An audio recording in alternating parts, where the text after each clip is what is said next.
আজ আপনাদের সাথে সম্পূর্ণ ইউনিক আরেকটা রেসিপি নিয়ে হাজির হয়ে গেলাম। আসসালামু আলাইকুম এভরিওয়ান, কেমন আছেন সবাই? আশা করি সবাই ভালো আছেন। আমিও আলহামদুলিল্লাহ ভালো আছি। আশা করি পুরো ভিডিও জুড়ে থাকবেন, ইনশাআল্লাহ ভালো লাগবে। বাসায় এইভাবে ট্রাই করবেন। তো এখানে আমি 1 কাপ সুজি নিয়ে নিয়েছি।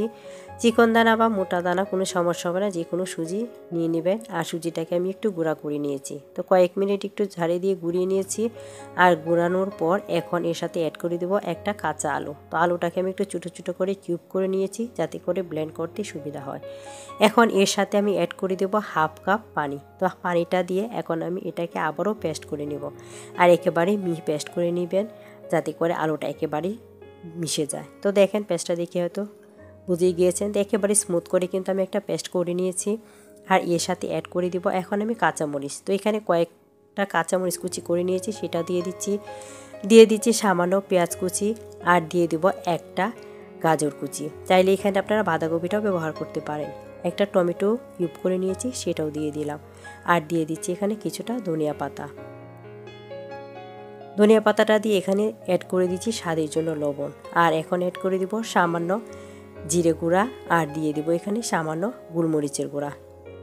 জিরা গুঁড়াটা চাইলে কিন্তু আপনারা আস্তেও ব্যবহার করতে পারেন, কিন্তু জিরা গুঁড়াটা দিলে ফ্লেভারটা ভালো আসবে। তো অবশ্যই চেষ্টা করবেন এখানে জিরা গুঁড়া বা চাট মশলা ব্যবহার করতে। এতে করে নাস্তাটা খেতে অনেক বেশি টেস্টি হবে। একটু ভালো করে মিশিয়ে নিচ্ছি। এখন এখানে অ্যাড করে দিচ্ছি 2 চিমটি পরিমাণে বেকিং সোডা। তো সোডাটা দিয়ে আবার একটু গুলিয়ে নিব। আর ব্যাটারটা কেমন হয়েছে দেখে নিশ্চয়ই বুঝিয়ে গিয়েছেন। তো এটা কিন্তু একেবারে ঘন বা একেবারে পাতলা ব্যাটার করা যাবে না, মোটামুটি একটু ঘনই ব্যাটার করে নিতে হবে। তো এই পর্যায়ে কিন্তু আমার ব্যাটারটা একেবারেই রেডি হয়ে গেছে। আর এখন আমি নাস্তাটাও তৈরি করে নিব। আর এই নাস্তাটা যাকে খাওয়াবেন সেই কিন্তু আপনার অনেক বেশি প্রশংসা করবে এবং সবাই কিন্তু অনেক মজা করে খাবে। চুলায় একটা কড়াই বসিয়ে দিলাম। আর এখানে তেল অ্যাড করে দিলাম। এখানে আমি 1 কাপ তেল দিয়ে দিয়েছি, 2 কাপ দিয়ে। আর তেলটা যখন গরম হয়ে গেছে, এখন আমি ব্যাটারটা এখানে দিয়ে দিচ্ছি। তা আমি চামচটা দিয়ে 2 চামচ এখানে দিয়ে দিয়েছি। আর দেওয়ার পর একটু ডেকে দিব, যেহেতু একটু মোটা হবে তাই কিন্তু ডেকে দিলে ভিতরটা তাড়াতাড়ি হয়ে যাবে। আর এখন ডেকে দিয়েছি আর অপেক্ষা করব কিছু সময় পর একটা সাইড যখন শক্ত হয়ে যাবে তখন এটা উল্টিয়ে দিতে হবে। তো একটা সাইড পুরোপুরি হয়ে গেছে, এখন আমি একটু সাবধানের সাথে এটা উল্টিয়ে দিচ্ছি। আর এই পর্যায়ে একটু সাবধানে কাজটা করে নেবেন, না হলে আবার গায়ে এসে লাগতে পারে। তো একটা সাইড যখন পুরোপুরি শক্ত হয়ে যাবে তখনই কিন্তু এটা উল্টিয়ে দিতে হবে, না হলে কিন্তু আবার সমস্যা হয়ে যাবে।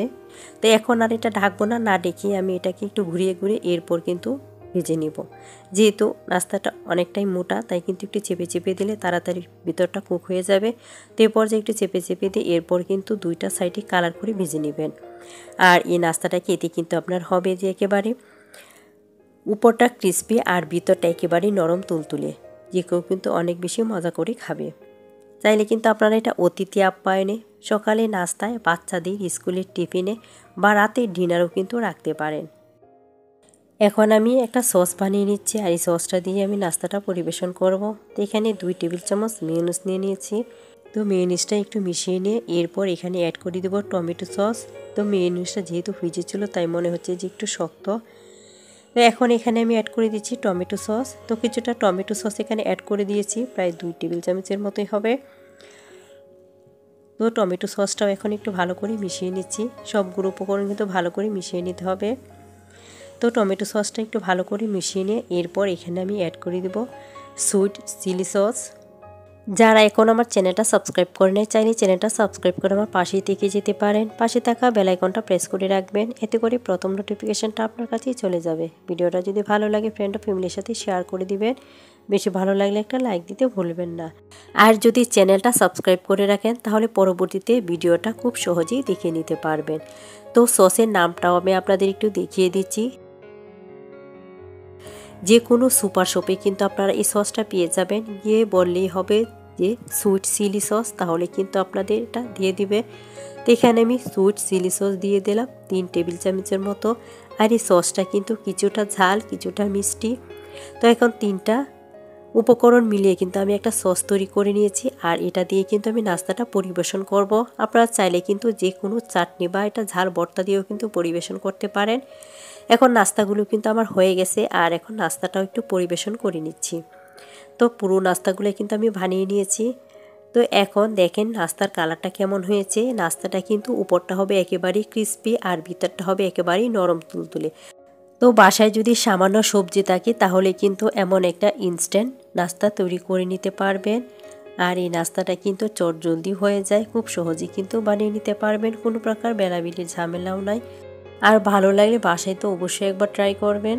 তো ভালো থাকবেন, দেখা হবে অন্য কোনো ভিডিওতে। সে পর্যন্ত আল্লাহ হাফেজ। তো ভিতরটা দেখেন কেমন হয়েছে।